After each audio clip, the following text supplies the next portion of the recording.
How do different energy forms convert for GED science? Imagine a roller coaster at the top of a hill. It has a lot of potential energy because of its height. When it starts to roll down, that potential energy turns into motion.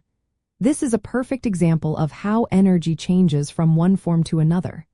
In the world around us, energy is constantly shifting between different types, and understanding these changes helps us explain how everything works. Energy is the ability to do work or cause change. When you lift a box, turn on a light, or run across the yard, you are using energy. There are several main types of energy that we see in everyday life. Potential energy is stored energy based on position or condition. For example, water held behind a dam has potential energy because of its height. When the dam opens, that water flows down, and its potential energy turns into kinetic energy, which is energy of movement. Kinetic energy is what an object has when it is moving. A rolling ball or a flowing river both have kinetic energy. Chemical energy is stored in the bonds of molecules, like in food or gasoline. When you eat food, your body converts that chemical energy into movement and heat. Thermal energy, or heat, comes from the movement of particles inside a substance. When you touch something hot, thermal energy moves from the hot object to your skin.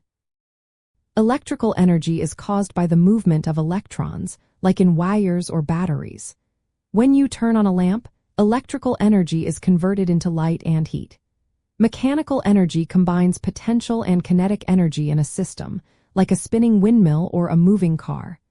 Radiant energy is energy carried by light, like sunlight shining on the earth. Now, how do these different types of energy change from one to another? Remember, energy is never lost, only transformed.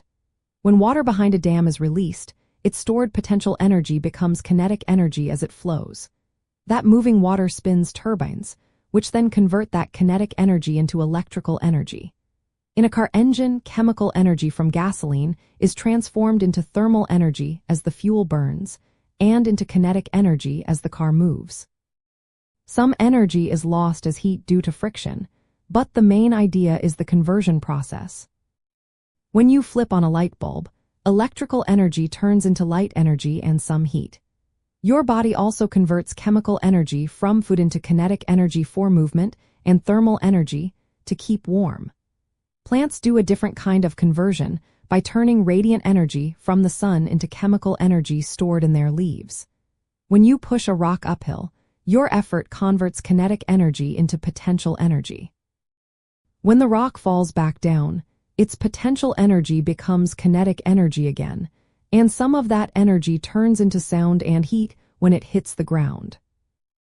Understanding these conversions helps us see how devices work and how natural processes happen. Electric kettles turn electrical energy into heat to boil water. Wind turbines use wind's kinetic energy to generate electricity. Batteries store chemical energy and releases it as electrical energy when needed. When wood burns, chemical energy becomes heat and light. Humans use energy from many sources. Renewable sources like solar, wind, and water are naturally replenished. Non-renewable sources like coal, oil, and natural gas are finite and take millions of years to form. Each source converts into usable energy in different ways, but all follow the same basic principle. Energy changes form, but it is never destroyed. Knowing how energy converts from one form to another helps explain how natural phenomena and technology work. Whether it is a dam generating electricity or a car moving, these processes show the power of energy transformation.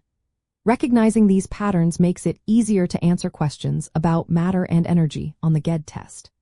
Practice identifying these conversions in everyday situations, and you'll be ready to explain how different energy forms change and work together.